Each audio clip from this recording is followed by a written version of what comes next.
Kamu harusnya bersyukur, kamu udah dapat bagian. Dasar tamat kamu ya. Hewan! Pak, ini kita lagi ngapain sih, Pak? Udah, kamu diem aja. Gak usah banyak tanya.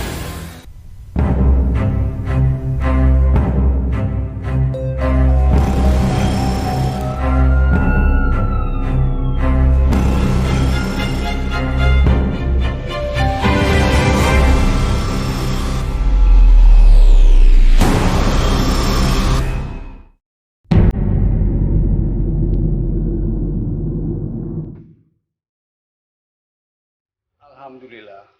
Rahmat terbilang mapan dalam kehidupan, tinggal di sebuah kampung di Kabupaten Waikanan, Provinsi Lampung. Di usia senjanya, Rahmat berniat membagikan harta peninggalan kepada anak-anaknya. Untuk apa, Pak? Begini, Bapak ingin mewariskan kepada kalian sebagian harta, yaitu tanah. Betul sekali. Tujuan Bapak kalian itu baik.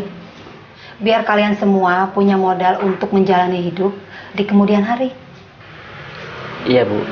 Tapi Bapak apa udah mempersiapkan untuk aturan pembagiannya, Bu? Soal itu sudah Bapak persiapkan. Jadi, kalian punya bagian masing-masing. Dari pernikahan dengan istri pertamanya, Rahmat dikaruniai 2 orang putra, Ridwan dan Marwan. Lalu Rahmat menikah untuk kali kedua dengan Zainab. Dari hasil pernikahan memiliki 1 putra bernama Jamal. Ingat, satu pesan Bapak untuk kalian. Jangan kalian bertengkar karena warisan. Iya, Pak. Iya, Pak.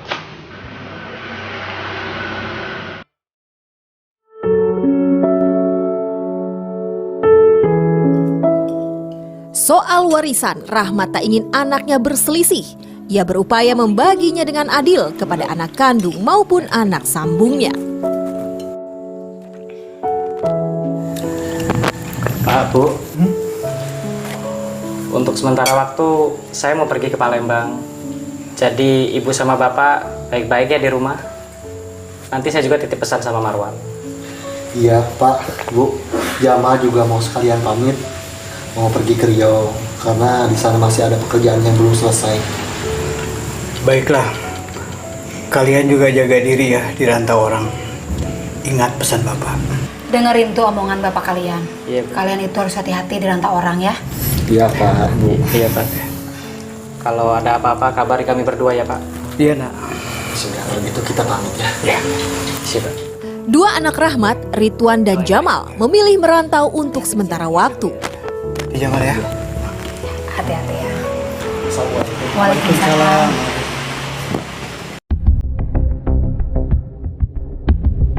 Pembagian warisan tak selamanya bisa membahagiakan. Salah seorang anaknya yang bernama Marwan merasa haknya harus dilebihkan dari anak Rahmat yang lain. Hingga suatu ketika, Pak, saya tidak terima dengan apa yang Bapak bagikan untuk hal warisan ini. Seharusnya saya lebih banyak daripada mereka, Pak. Jangan samakan saya dengan Ridwan dan Jamal. Tidak bisa, Wan. Kamu harus dengar ya. Soal pembagian warisan, Bapak harus bijak dan adil. Tidak boleh beda. Kamu harus ngerti itu. Pak, gak bisa begitu dong, Pak. Bapak kan tahu, selama ini, siapa yang ngurus semuanya? Aku, Pak. Aku. Wajar dong. Aku minta pembagian warisan yang lebih banyak dibandingkan mereka. Pokoknya, aku nggak bisa terima ini. Tekad Bapak sudah bulat. Tidak bisa dirubah lagi. Terserah. Kalau kamu tidak terima, ingat, Bapak tidak mau ribut soal warisan.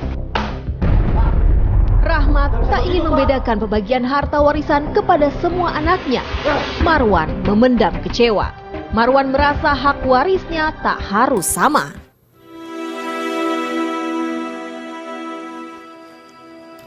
Selisih paham soal warisan antara Marwan dan Rahmat terdengar juga oleh warga. Si anak.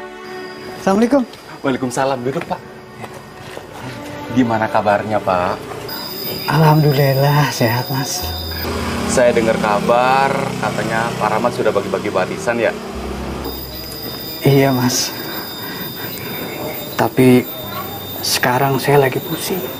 Pusing kenapa, Pak? Itu si Marwan anak saya minta warisannya lebih dari yang lain. Padahal saya sudah berikan bagiannya sama. Si Marwan protes ke saya. Ya sudah, nggak usah dipikirkan, Pak.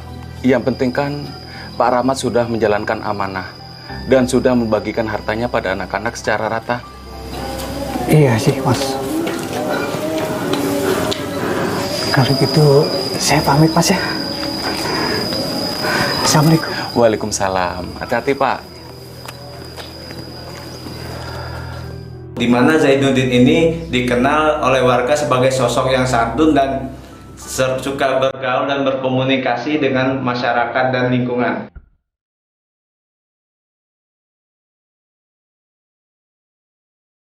Marwan berbeda dengan sikap anak-anak Rahman yang lain. Ia ingin menguasai semua harta warisan. Diam-diam, Marwan lalu menjual sebidang tanah milik bapaknya. Datang juga, Pak. Mas Marwan, apa kabar? Sehat, Pak. Ini tanahnya yang mau dijual. Iya, Pak. Ini tanahnya yang saya ceritakan kemarin malam itu. Batasnya dari ujung pohon pisang sampai dengan belakang sana, Pak. Memang kenapa mau dijual tanahnya, Mas? Oh ya, saya disuruh jual tanah ini oleh bapak saya. Kebetulan kita lagi butuh uang untuk bayar hutang, Pak. Baiklah, surat-suratnya sudah lengkap. Oh, sudah. Silakan lihat, Pak. Marwan jual berbagai alasan, walau sesungguhnya Marwan hanya terpikat dengan uang yang banyak saja. Ya saya nggak terima lah, Pak. Kurang ajar kamu! Berani-beraninya kamu jual tanah! Keluar kamu! Keluar!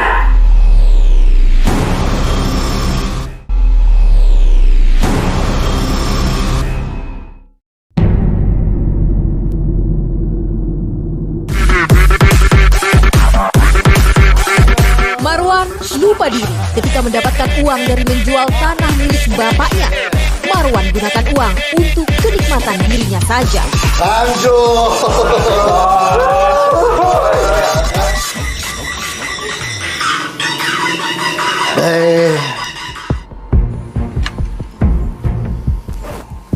Tak sekali Marwan berbuat ulah. Sikapnya sering mengecewakan Rahmat bapaknya. Bapak.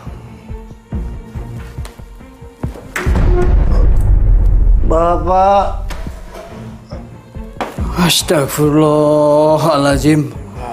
Marwan. Masih belum berubah ya? Bapak berkali-kali bilang sama kamu, masih aja ngelakuin kayak gini. Marwan tak menanggapi Rahmat. Hatinya mati terhadap bapaknya sendiri. Beliau itu curhat perkara si pelaku ini tadi. Atau intinya anak itu susah dikendaliin sama orang tua. Kira-kira.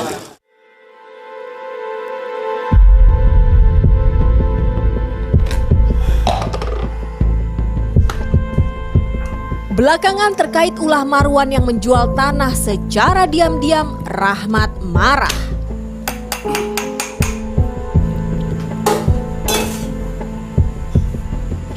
Marwan, Bapak dapat kabar dari seseorang. Apa benar kamu telah menjual tanah? Iya, Pak. Terus kenapa Bapak nggak terima? Dasar anak nggak tahu diri. Kenapa kamu jual tanah itu? Bapak kan sudah kasih bagian kamu. Pak, saya kan pernah bilang sama Bapak, saya mau bagian saya lebih besar daripada Ridwan dan Jamal. Tapi nyatanya sama. Ya saya nggak terima lah, Pak. Kurang ajar kamu. Berani-beraninya kamu jual tanah. Keluar kamu! Keluar! Marwan memendam amarah. Apa ini, Pak? Marwan memaksa Rahmat agar memberikan bagian warisan yang lebih dibanding saudaranya yang lain. Udah Pak, sabar ya Pak ya.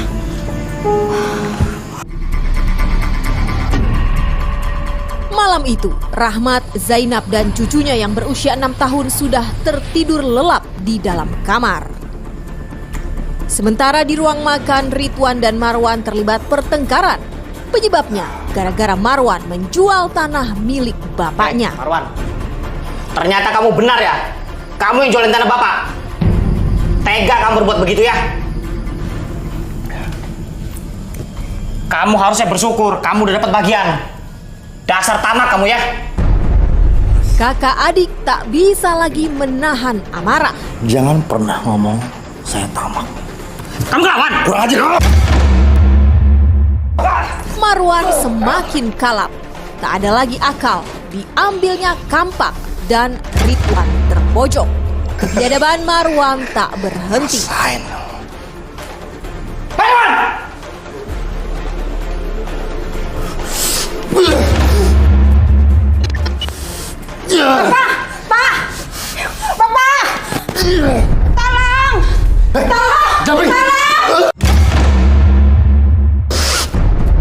Bapak dan ibu tirinya jadi sasaran kesadisan berikutnya.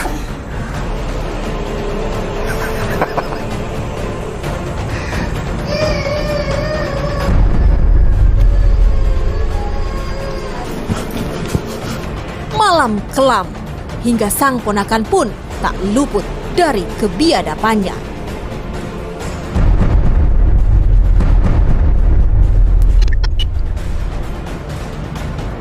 Pikiran Marwan terpacu untuk menghilangkan jejak kejahatan. Sebuah lubang septic tank dipilih untuk mengubur keluarganya. Satu persatu jasad anggota keluarganya Marwan masukkan ke lubang septic tank. Esoknya Marwan menutup rapat bagian atas septic tank dengan adukan semen agar aksinya tidak diketahui orang lain.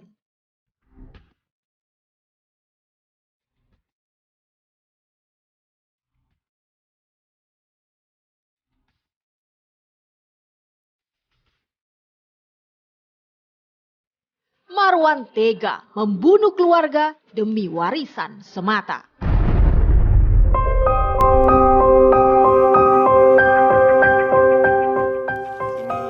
Marwan menggila karena tak ada lagi keluarga yang menghalangi dirinya untuk menjual tanah milik bapaknya, kecuali Jamal yang masih dalam perantauan. Saya tunggu juga Pak ya. Boleh.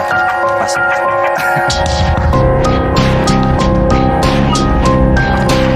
Oke, deal. Sepakat Pak.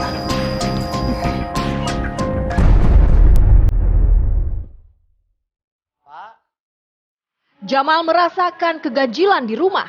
Saat ia pulang dari rantau, bukan sesuatu yang biasa ia rasakan.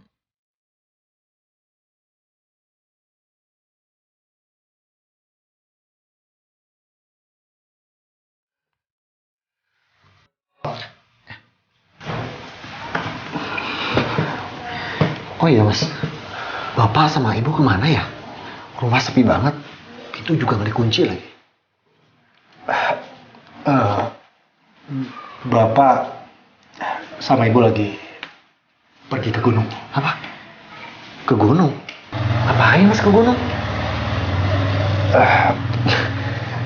Ya mereka ada urusan. Urusan? Jamal, Mas pamit dulu ya, ada kerjaan lagi. Kamu baru datang, kamu istirahat aja. Iya Mas, iya Mas.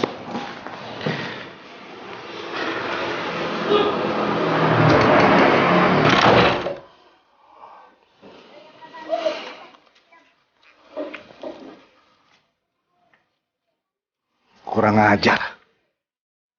Ngapain dia datang? Rencanaku bisa batal. Bahaya ini. Lebih baik aku habisin.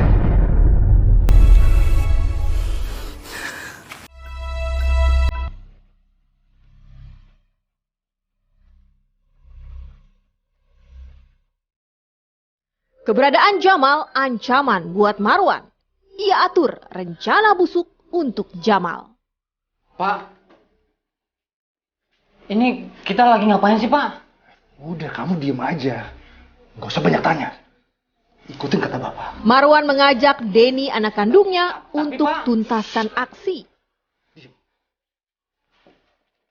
Jamal sendiri di rumah, sementara Marwan dan Denny merapat sembunyi-sembunyi. Lalu inilah yang terjadi. Marwan dan anaknya berbuat sadis. Ia habisi Jamal yang sedang tertidur lelap.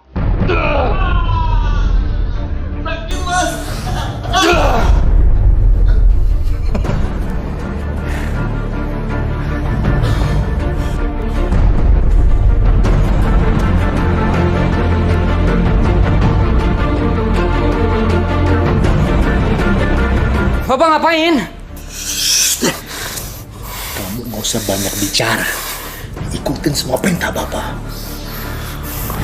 Terlintas memasukkan jasad Jamal ke lubang septic tank bersama 4 keluarganya yang telah ia kubur terlebih dulu.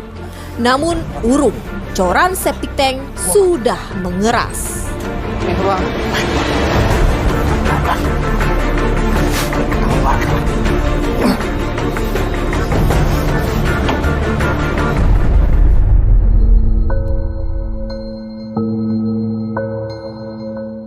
Besoknya Marwan bersama Denny membawa jasad Jamal ke kebun singkong tidak jauh dari rumahnya.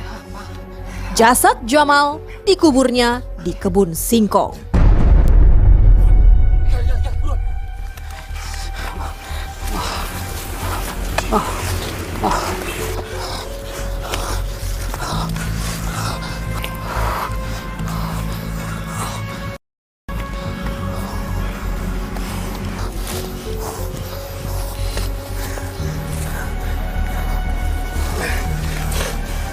Sungguh keji, 5 nyawa melayang di tangan Marwan.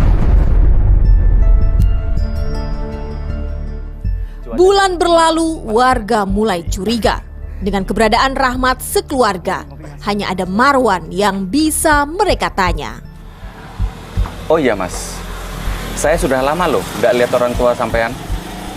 Dan juga keluarga yang lain. Memangnya mereka pergi kemana mas?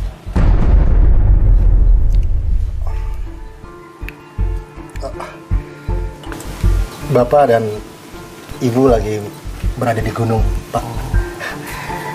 Kebetulan mereka lagi ada urusan. Terus si Ridwan dan Jamal kemana mas?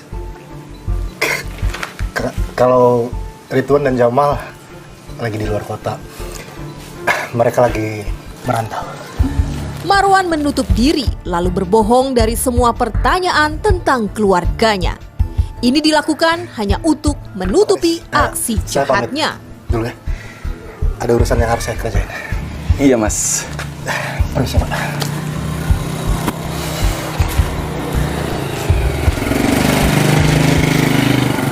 Sepertinya ada yang beres.